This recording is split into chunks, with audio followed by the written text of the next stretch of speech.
मेजबान टीम होती है वो कभी ज्यादा वर्ल्ड कप जीती नहीं है, तो फिर वो भी एक आई थिंक मौका है आपके पास। कभी हाँ नहीं मतलब जीती।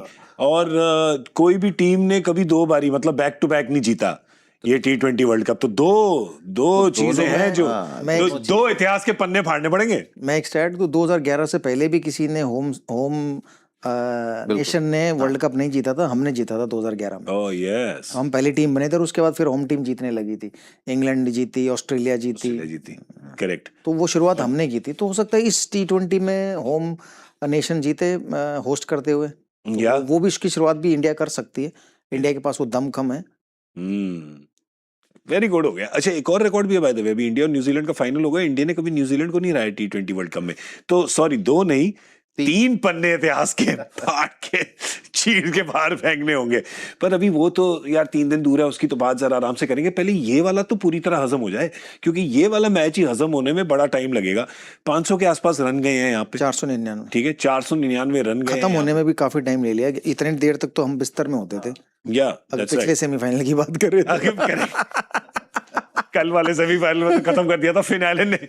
फिन ही कर दिया था, फिनिश कर दिया था उन्होंने बहुत ही जल्दी। पर आज अगर आप चाहें तो शो के 5-10 मिनट बाद मैं आपके लिए तकिया यहाँ पे ला सकता हूँ, क्योंकि मुझे लगता है कि अभी तो मतलब जश्न का माहौल है। लोग नहीं बट जरूरी भी है, आज हम भी नहीं कह रहे हैं। तकिया की कोई जरूरत है ही नहीं। हाँ? तकिया तो सोने के लिए चाहिए होता है ना। तकिया तो सोने के लिए चाहिए होता है यहाँ पे। नहीं, इस उम्र में कभी कभी पीठ के लिए भी चाहिए होता है। सच्ची चाहिए होता है पीछे। नहीं, उसके लिए पानी की जरूरत पड़ती है, कि जिस तरीके तुमने पीछे ग्रीन रूम में हाहाकार मचाई हुई थी ना, तो हमारा बीपी और बढ़वा दिया था।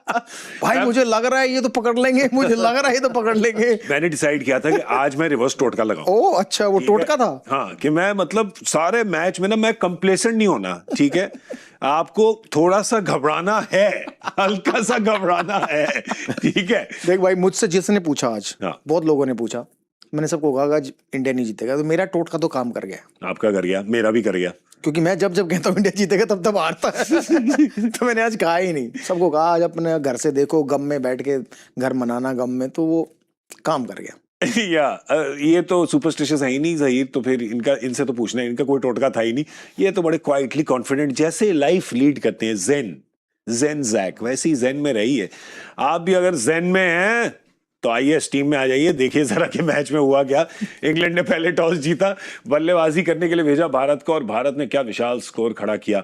सबने रन बनाए, संजू सैमसन ने, शिवम दुबे ने, ईशान किशन ने 253 का जो टोटल है वो पोस्ट किया। और अगर इंग्लैंड ने जीतना था तो ये एक रिकॉर्ड तोड़ना था उनको, सक्सेसफुल चेज का। काफी पास आए, जेकब बेथेल जो है उन्होंने शानदार शतक जड़ा, 105 रन बनाया उन्होंने।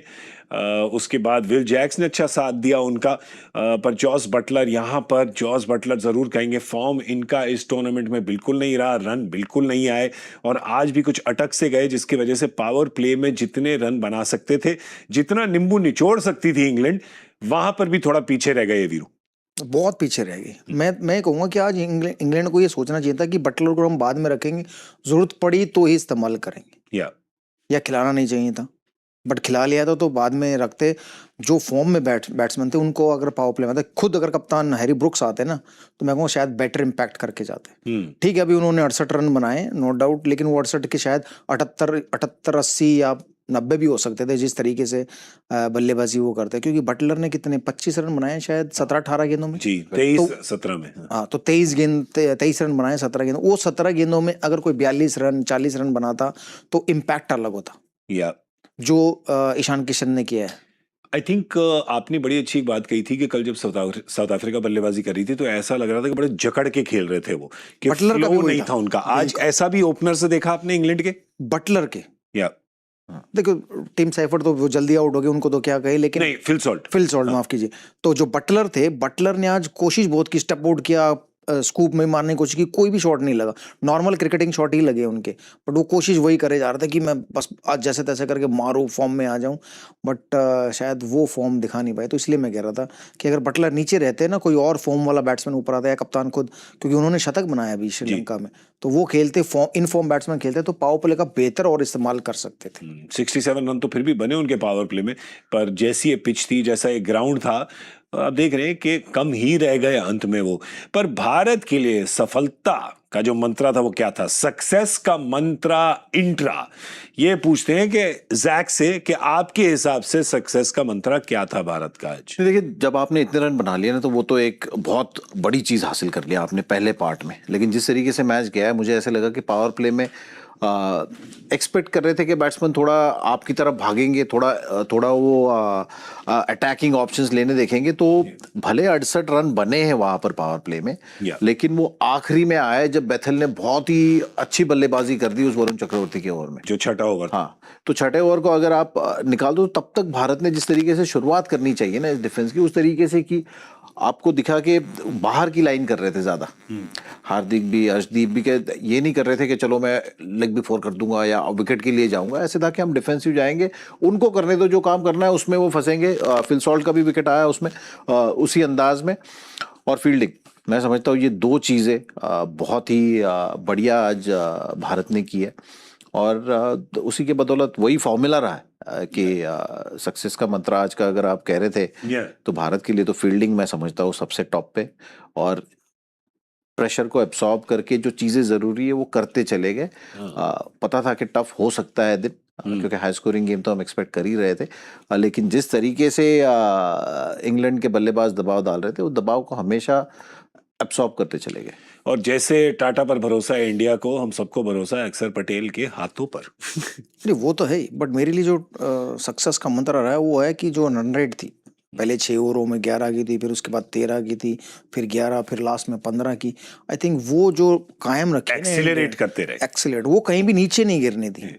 क्योंकि आज इंडिया को ये भी मालूम था कि आज शायद रन हमने जितने बनाने हैं वो कम से कम इतने बनाने होंगे कि इंग्लैंड वहां तक पहुंचना में, मतलब 230 240 के करीब बनाने होंगे, क्योंकि इस ग्राउंड पे उतने ही सेफ लगते हैं 220 के ऊपर जितने बनेंगे। लेकिन अगर सोचो कि 240 बनाए होता, हम कहते हैं यार 240 तो सेफ है, नहीं होंगे, तो 246 तो उन्होंने भी बना दिए थे। तो इसलिए मुझे लगता है कि शायद जो हमारा रन रेट था, स्ट्राइक रेट था, जो खेलने का अंदाज था, वही हमारे सक्सेस का मंत्र रहा है। क्योंकि अगर 253 नहीं बनते तो हम लोग हार जाते हैं, हम चाहे कितनी अच्छी फील्डिंग करते, कितनी अच्छी बॉलिंग करते, इंग्लैंड ने 246 तो बना ही दिए थे। तो जैसे कि टाटा इंट्रा का पिकअप है, वैसे ही पूरी बैटिंग ऑर्डर का भी पिकअप था, बिल्कुल छोड़ा ही नहीं उन्होंने, स्पीड पर लगे रहे, एक्सीलेटर पे पैर था और निकल गए क्रूज करके। तो ये था भाई सक्सेस का मंत्रा इंट्रा। जी हाँ, जैक और वीरू के हिसाब से।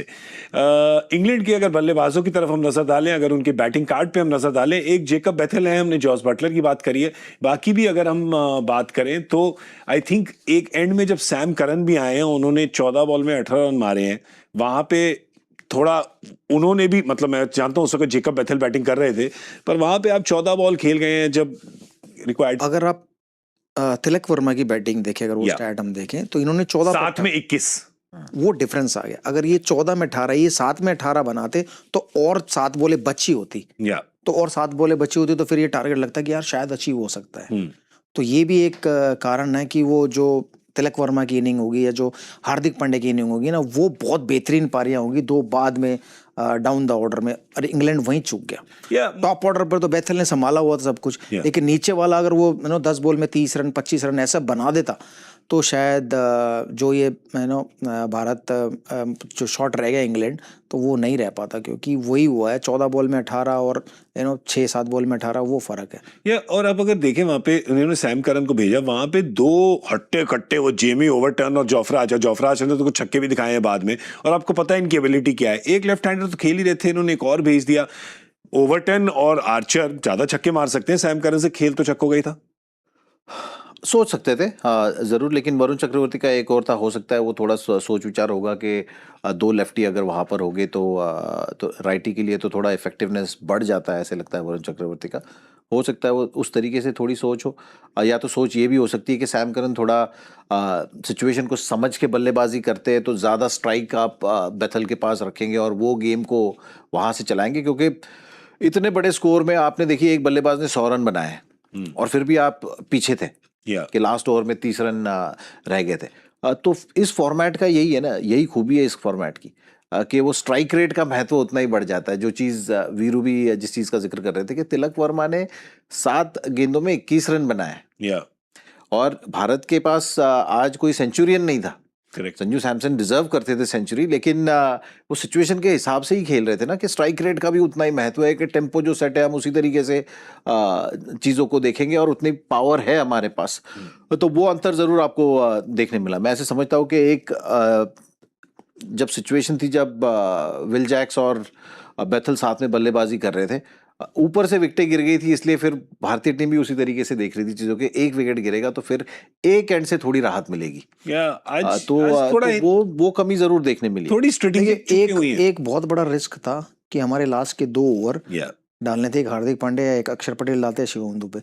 अगर ये 2 में 40-46 नहीं होते और 2 में 20 होते तो ये गड़बड़ भी हो सकती थी, 2 में 25 होते तो ये गड़बड़ भी हो सकती थी, क्योंकि आपके जो मेन गेंदबाज थे, जो सबसे बढ़िया गेंदबाज थे, वो 18 ओवर तक आपकी गेंदबाजी खत्म कर चुके थे। उसका एक बेनिफिट भी मिला, क्योंकि उन्होंने गेंदबाजी, बुमराह ने जो गेंदबाजी की उसमें 6 रन दिए। वो 6 रन से जो आपका 3 ओवरों में रन, 2 ओवरों में रन बचे, वो रन बचे 40 के करीब।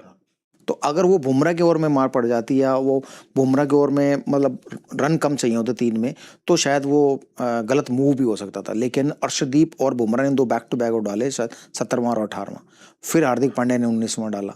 तो फिर बाद में रन 30 रह गए इतने कि कोई भी डालता तो वो नहीं बचता। तो वो एक अच्छी कॉल थी भारत के कप्तान। वो उल्टी भी पड़ सकती थी, उल्टी भी, क्योंकि यही एक कप्तानी का चेक होता है कि भाई आप कब किस सिचुएशन में कौन सा बढ़िया डिसीजन लेते हो, जो कि सूर्य कुमार यादव ने लिया, कि अपने अर्शदीप को और बुमराह को 17वां 18वां कराया, कि उस समय विकेट भी ढूंढ रहे थे और रन भी नहीं देंगे तो रिक्वायर्ड रन रेट और बढ़ेगा, तो प्रेशर बनेगा, और उसी के चलते शायद सैम करन आउट हुए। कहीं वहां भी थोड़ा वो उस ओवर में, मतलब मैं जानता हूं कि वो बुमराह को रिस्पेक्ट दे रहे थे कि 18वें ओवर में खत्म हो जाए, हमें पता है कि बाद में शायद 1 ओवर मिल सकता है हमें जहां पे स्कोर करे, पर वो 6 रन का खेल गए वहां पे। वो बॉल भी बहुत बढ़िया डाली बुमराह ने एक्चुअली उस ओवर में। तो देखिए, वही तो चीज़ अच्छी की है ना, कि नर्व्स को कंट्रोल करना और प्रेशर को एब्सॉर्ब करना, और जितनी ज़रूरत थी ना आज का मैच जीतने के लिए, भले टफ दिन हो, उतनी चीज़ें भारतीय गेंदबाजों ने की है, भारतीय पूरी टीम ने की है। क्योंकि अगर आप देखोगे 254 का जब आप पीछा कर रहे हो, तो इंग्लैंड के लिए जब आपने स्ट्राइक ली है पहले बॉल के लिए, तो रिक्वायर्ड रेट 12 की तो थी, 12 या 12.5 जितनी भी होगी, ठीक है, और लास्ट 3 ओवर में आपको चाहिए थे 45 रन। तो अगर वहां से आप रन चेज शुरू करो और लास्ट 3 ओवर में 45 रन तक अगर आप ले जाओ, तो इससे ज्यादा आप क्या एक्सपेक्ट करोगे। अब बस आपकी विकेटें थोड़ी ज्यादा गिर गई थी वहां पर, जैसे वीरू कह रहे कि वो एक सीखने वाली चीज जरूर है, कि आप किस तरीके से